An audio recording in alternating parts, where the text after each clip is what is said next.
Welcome to the Market Mystics podcast, where we discuss what's happening in the cryptosphere and trading on Earth as it is in heaven. Buckle up and huddle on while we dive in and get weird. Here are your hosts, Joshua and Kim.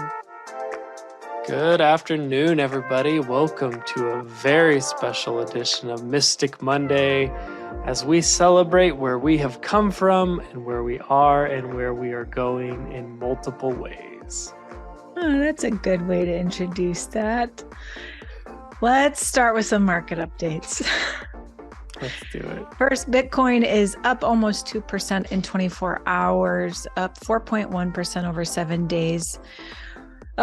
Sitting at about 19,572. I will say this. I was just looking at CoinGecko, and overall, mostly the charts are green, and that's always nice to see, especially after this whole summer winter thing going on. I mean, we're Northern Hemisphere, so it's been summer for us, but we've had quite a crypto winter, so the green looks nice. I'm convinced that maybe crypto is all based in the Southern Hemisphere, because if it's all green right now, maybe it's because there are signs of spring. That's a very possible. That's a good thing to note. Maybe we'll just mark that one off. We'll just maybe it's going to be a green fourth quarter. Yes. Let's hope for that. You know what? I think that's what we should be hoping for. Spring and summer, right? We had a crypto winter. Let's have a crypto summer. Love it. I don't even know if that's a trading term. I know the winter is. I don't think the summer is. Probably not. But it makes sense. Okay. Moving on. Ethereum is up 2.3% over 24 hours, up just over 2.5% over 7 days, sitting at $1,327. Our biggest mover is ENS, which is Ethereum name service. It is the number 100 coin by market cap. So it barely got in even the place by which we measure, but it is up 6% in 24 hours and 12% over 7 days, hanging out about $15.44. Ethereum name service is, they offer decentralized naming for wallets, websites, and more. No more copying and pasting long addresses. You can use the ENS name to store all of your addresses and receive any cryptocurrency, token, or NFT. Fun. It is. If you have ever sent someone your wallet and not used a QR code, it is a long string of numbers. So having Josh.eth would be a little bit simpler. True. Very true. Yeah. Okay, well, moving into the topic for today, sort of teased it at the beginning, but really we're going to call this episode Innovation Appreciation, and it's just the idea of advancement and evolution, and how I don't want to discount or hate or dislike where we have come from, because it has allowed us to grow and innovate to where we are now. Agreed. And we see that a lot in every industry. I think you see that. We talk a lot about cryptocurrency and finance, and we've talked about this all the time, but just finances moving from seashells to precious metals to trinkets to paper to credit cards to digital currency. Like, it's not that any of them were bad. It was just time to innovate. It was time to keep moving forward so that what we're using can better serve where we are as a society. Just like, the horse and buggy was excellent, worked for exactly what was needed. But now we travel internationally, and airplanes are wonderful and cars are wonderful. So it's not to discount where we've been. It's just to recognize the need for innovation and to not get stuck where you've been. Agreed. I think one one easy way to look at it is innovation is just, it paves the way. So the old paves the way for the new. Yeah. And I think it is important as a society to continually be moving forward. So you use the things that you have that have been innovated in the past for the period of time in which you need it. But when there's time for improvement, then you improve and you move on. And I think that's a fair way of doing it. It's not about dishonoring what came before. It's not that we were talking about this on Friday or Thursday when we talked. It's like the telephone. When I was young, in my house, we had a kitchen phone with a super long cord. We did not have caller ID. Well, for a while, we didn't have caller ID. And it was what was needed then. And it was very helpful. It served the purpose that it needed to serve during that time. And then it turned into, well, now we have a cordless phone. And then it turned into, well, now we have the cordless phone at home and we have a car phone. And then that evolved into just having a cell phone. And then that evolved into having a cell phone that could send text messages. Like I appreciate those steps because they helped move us forward into something that was going to serve us better. And so I don't want to dishonor them. I don't currently still use those technologies, but I appreciate how they helped lead us to where we are today. And I would hope that the things we have now will help lead us into even better things in the future. I love that because I think in society you see people who are just natural innovators. They're just always looking at something and saying, I could do that better, or there's a better way of doing that, or why can't it be different? And then you have people who don't think like that and they're just happy and content using what's there. And I don't think either one of them are wrong necessarily. I think we need both. We need people who use the technology that's there, and we need people who are looking for, well, what can be done with this different? And I think some of those, you know, some people who are innovators are successful and some people aren't. And it isn't necessarily cut and dry on the person. It's kind of just, you know, you're sitting there saying, how could this be done differently? And then you're trying thousands of different ways, and the one that sticks is the one that, you know, that person gets recognized for it, the one that actually stays around. But that doesn't mean that they themselves or hundreds of other people didn't also try a dozen different ways or more to make that happen. Right. Or contribute to the advancement of something.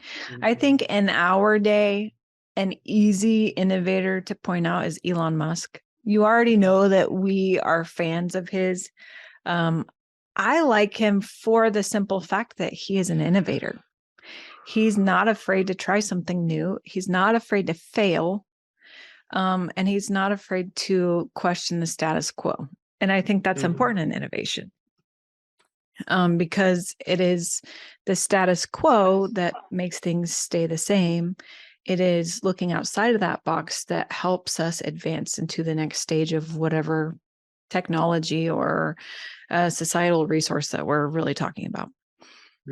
But I would also say, I think there is something where there are people who innovate who are before their time. I think about Nikola Tesla. And he was not very well received in his time. I would just say that. I don't even know if he's well received now. Right. But he had some technologies that he developed that we are still not able to implement, even though they work. It is like the step along the way has not yet been built. And so we can't yet use what he's put together. But when those steps are built, I think that his technology will come in very handy.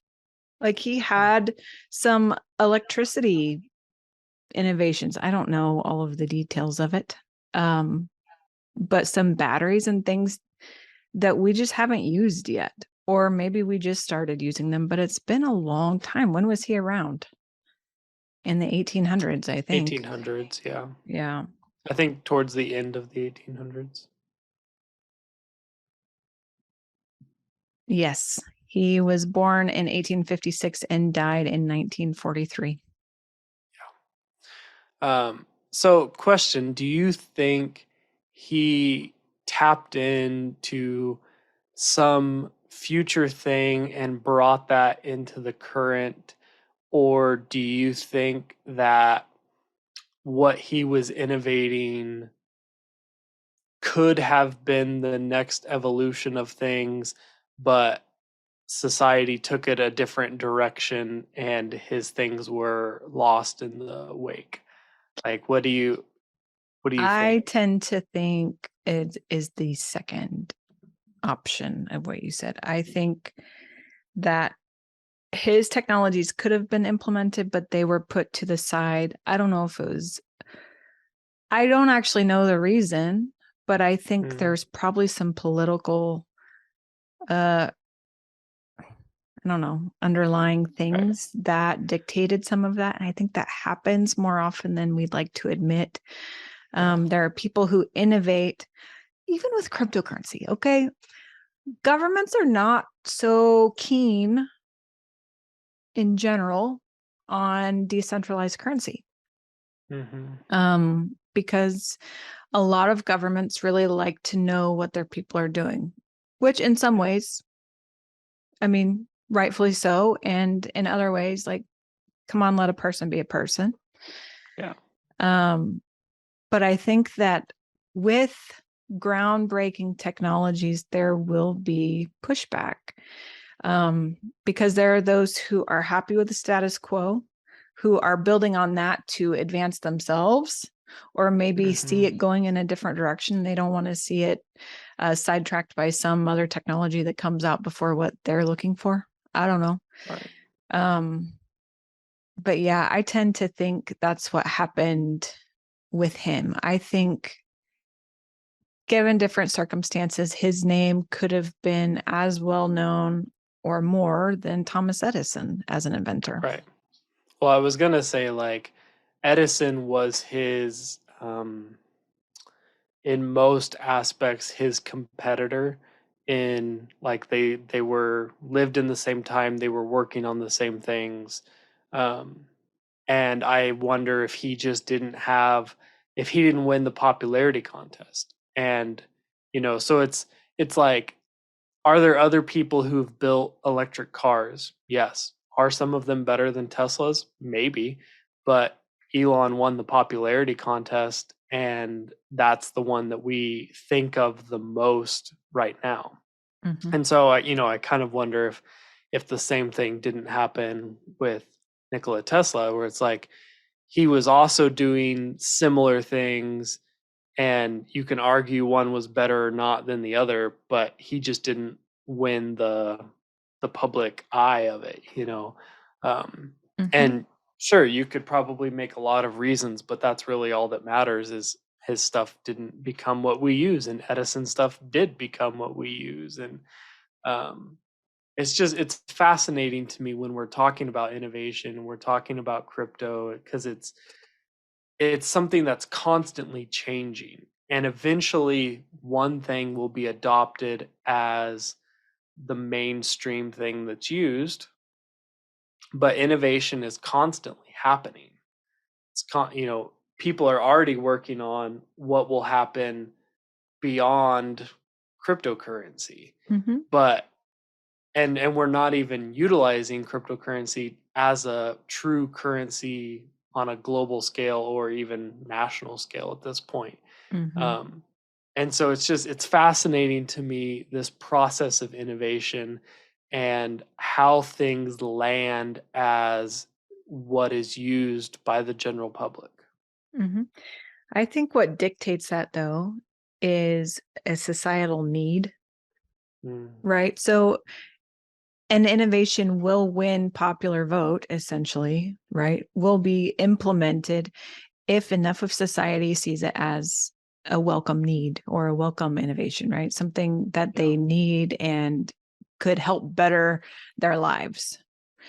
And I think if we're talking about cryptocurrency, I think the state of the world's economy at this point is pushing people who would 5 years ago have never considered cryptocurrency as anything but that scam Bitcoin. Those are quote fingers. I don't actually think Bitcoin is a scam, but that's how people looked at it, right? It's like this weird thing that's way out there. It's a bit existential. Not for me. I know it exists. People are trying to change things, but it's not the time. I think we're coming to a point, like, as a global society, I'm not talking about just America. I think we're coming to a point where people are starting to see that they're not being served well by the current financial system. There's some holes and some gaps that they didn't see before, but are coming into the light. And there's starting to arise this need for something different. And I think this is why cryptocurrency actually has a very good chance of gaining some traction and actually stepping in to be a parallel system with the current system, or stepping in and being a parallel system, which we're getting there at this point, to then be a viable option as primary way of dealing with money or value or currency. Right. Yeah. Yeah, I'm just so fascinated by the process of innovation and how something becomes mainstream, and it's such an interesting thing to ponder, it's like, and are you the type of person who wants to be on the cutting edge? Like, do you always have the newest technology and you're fascinated by what's happening? Or do you sit back and you're like, I'm going to wait a couple years until Mhm. this is flushed out and all the kinks are worked out? And like I said before, I think both are totally needed and useful in society. But it's, I would say, even in my spiritual walk, I'm looking for innovation. I'm looking for ways of improving and analyzing what is serving my needs and what's going on, and how does my relationship with God continue to evolve or mature, and what did I use that's no longer serving me, and what do I need to try to Mhm. see if it's where I need to go? Or, there's so many nuances to, I believe, our faith and our existence as humans, that it's it's kind of a trial and error. Like, try this. Does it work? Did it improve your connection with the creator? Yes, no, okay, try something different. Like, this worked great for this season, but does that mean you should hold on to it forever? Maybe, maybe not. Like, I'm fascinated by innovation. Mhm. It's I think this is an interesting connection. We just had this conversation. So we're both on another podcast as well that goes once a month, and it's based on our ministry. And what we talked about yesterday was like the old way of praying, which would probably be more like the traditional way of praying for most people. Right. Kind of how the modern church teaches people to pray and communicate with God, the creator, right? And what we came to was not scorning where we came from or the way in which we learned to pray, but appreciating it and kind of maturing and advancing as is needed and as is revealed to you, right? But it's so parallel with what we're talking about, innovation and invention and technology and things. But even in our spiritual walk, I think it's to be expected that not everything will look exactly the same from decade to decade, or from year to year, month to month, day to day, hour to hour, even. We were just having this conversation. We're recording today a bit late because we had actually quite a great spiritual conversation before we ever started recording.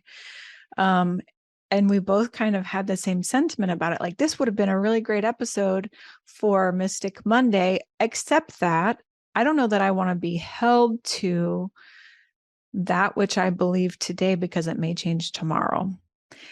And so I guess I'm saying this because there are things that we may say today that we don't believe tomorrow. And it's not because we're being wishy-washy. It is just that I think for both of us, we're both invested enough in our spiritual walk that we're willing to change as is needed, and know that there are truths that have the same core, but the Father may build upon them.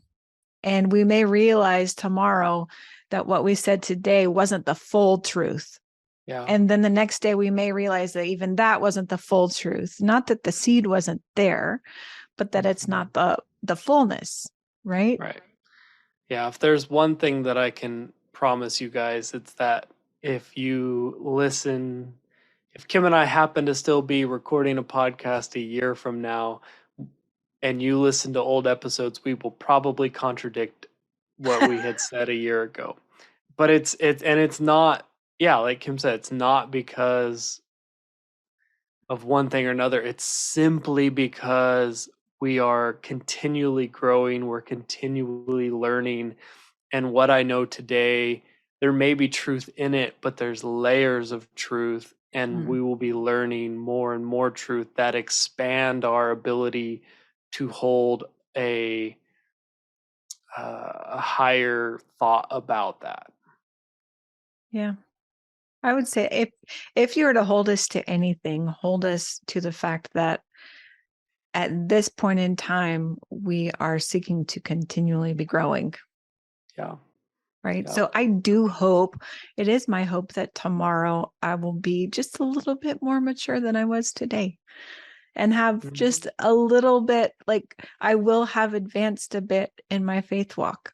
And it would be my hope that a year from now, if we're talking about the same kind of thing, maybe my opinion would be different, because I've just, my knowledge, my understanding, my revelation of the subject will have been expanded.